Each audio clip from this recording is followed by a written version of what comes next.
Alright, hi, I'm Legrant, you know that. This is my candidacy video for Vice President of Health and Safety. I'm just going to jump right in and answer a couple of these questions, starting with Part A, preliminary questions. The first question, why am I qualified, and what would my unique contribution to the next e-board be?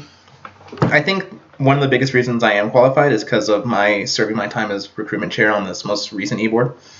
I've led 3 what I would consider to be very successful rushes, and because I've already spent a lot of time on this e-board, and I've worked with the e-board dynamic for quite some time now, I sort of can pinpoint the problems of the chapter, our strengths and our weaknesses, going from one e-board to another, plus since even before going on an e-board.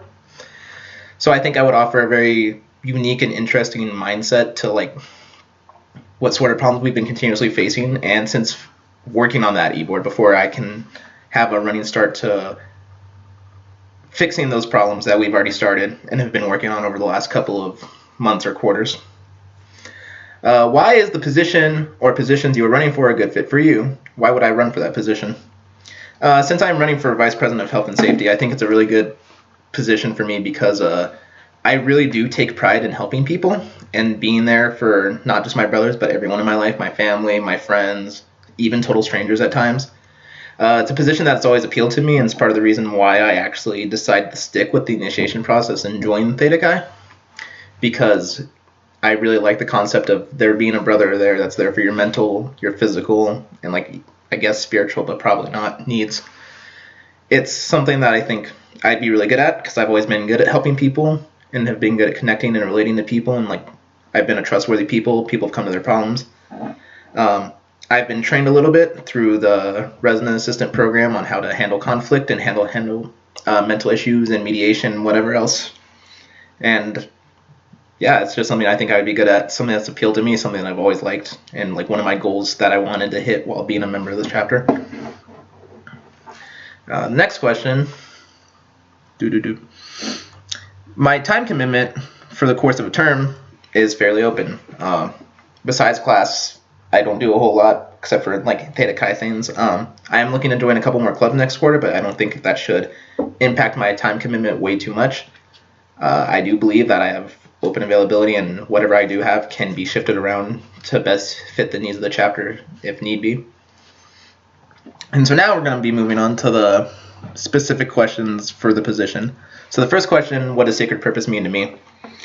I think sacred purpose to me means that it is actually the assisting hand.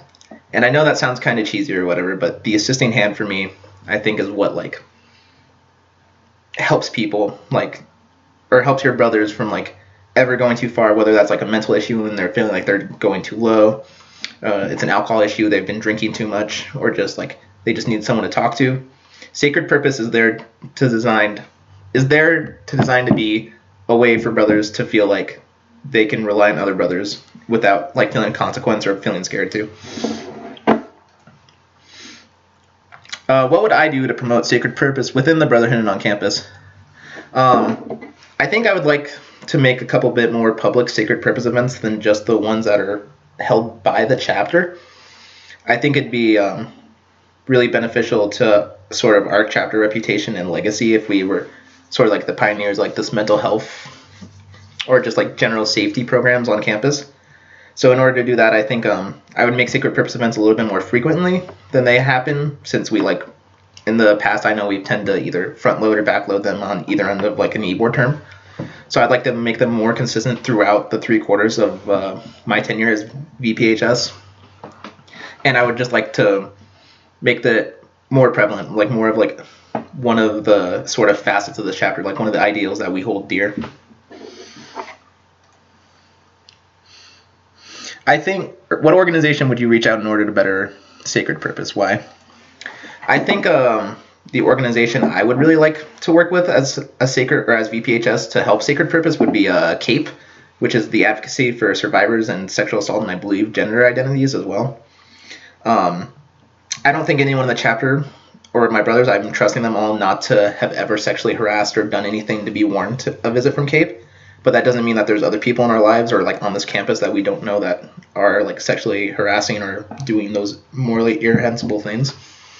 So I think it would be very beneficial us to have more training, just more knowledge about what to do about that and how to handle it, regardless if the brother or not. And especially since just as a facet of being in Greek life, we are dealing with Panhellenic Council so much that like it would be good to support sorority girls in this endeavor if you're close to any of them, or if they ever want to like trust a fraternity. I think it's just good to sort of have that precedent there. So a brother comes to me and asks me for help with an issue that you don't have a lot of experience with. What do you do? I think this has happened to me before, not with brothers, but just people in general. The thing I would do is I would calm down and I'd actually talk to them and I would try to understand them best I can and try to get to the root of the problem, and like just temporarily keep it under control depending on how like desperate or like crisis or critical the situation is. Once we get to a point where they're a little bit more calm, they can talk a little bit better, I would never force them to, of course, but I would recommend they might talk to other brothers with similar issues. Like if I don't have like this experience issue, but I know like some other brother does, I would recommend them to go see them because they could potentially handle or relate to them better than I could. I would probably file a Pioneer's Care report just so they know like someone is caring and they can get the help there if so needed, depending on the severity of the issue. But for the most part, I think I would try my best to understand and just relate to them and keep the situation from descending any further. That was actually the last question. Alrighty. That was my video. Thank you for taking the 6 minutes and 22 seconds to watch it. Yeah.